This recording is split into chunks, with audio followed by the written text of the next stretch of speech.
د افغانستان او پاکستان ترمنځ جنوبي وزیرستان انګور اډه لاره نن په 40مه ورځ هم بنده ولاړه ده. نه له هغې خوا څخه کم ګاډي راغلي دي او نه له دې خوا څخه کم ګاډي د پولې پورې غاړې تللي دي. دغه پوله تر هغې وروسته تېر شوي فبروري میاشتې له 18 نیټې څخه تړل شوې چې د پنجاب مرکز لاهور او سند په سیون شریف کې ځانوژونکې حملې ترسره شوې وې. که څه هم د وزیر اعظم اعلان سره سم تورخم او سمن لاره د ګاډو تګ راتګ لپاره پرانیسته کړې شوې ده، خو انګور اډه لاره اوس هم ځنډ سره مخامخ ده.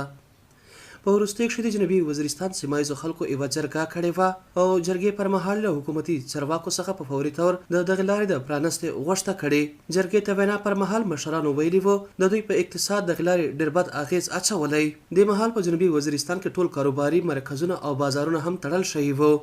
د لارې د بندیز له امله د سامان څخه لیږدول شوي ټرکونه اوس د جنوبي وزیرستان مرکز واڼه په ګودامونو کې خالي کړی شوي دي او داسې کوم ګودام په نظر نه راځي چې هغه خالي وي، بلکې هر یو ګودام له دغه سامان څخه ډک ده چې پکښې غوړي، چینی او الو او دې سره پیاز شامل دي. خو دوکانداران دغه سامان د خرابېدو امکان څرګندوي او وایي دغه سامان زیات شمېر سره خراب شوی هم دی. د دوی په اقتصاد یې څه اغېز غورځولی ده. ډیوه د دوی خپلې اندېښنې چې داسې برسېره کړي. 4 کروڑ 40 लाख रुपये दोना सिर्फ د مصر ایشادو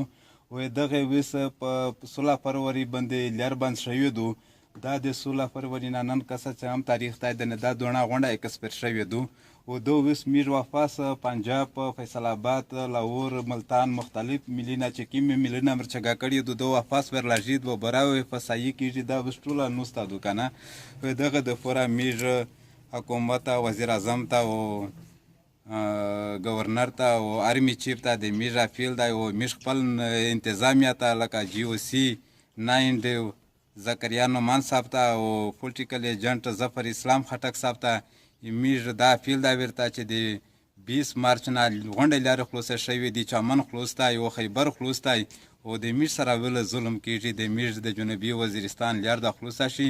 مزید ازتی د دغه نقصان خلک بچ کو او د کیم چې د مو ګدام دی د غاسه تقریبا په ونه کې 60-70 ګدامینه نور دي او د غانه منا کم از کم غون کتلی دی کنه د هر سړی نه د 3 اونسا د 4 کروڑ د 5 کروڑ پر مولینا یشتي په ریکارډ باندې موجود مولینا لکه داسه ز خبرې چې په منډي کې 70 ګاډي علی ګون یشتي چې هغه 70 ګاډي علی ګون تاسو په سوچ وکړئ چې لیک په 10-15 دینه وری میاد یې نشته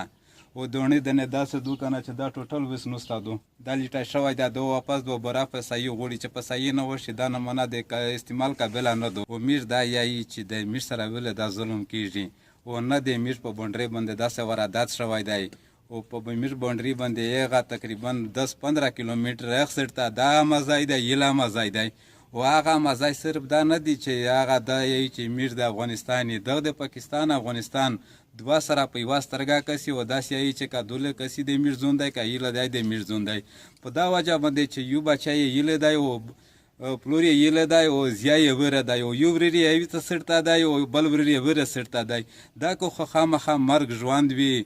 شو دی غمینه دردینه وي پکې د خپل پلاس غزا کې نشي ولاتلی او میر دا یی چې د میر لار دا په زر نظر خلاص شي. نوم جاوید ایزه د دونه د چینی ډالر یم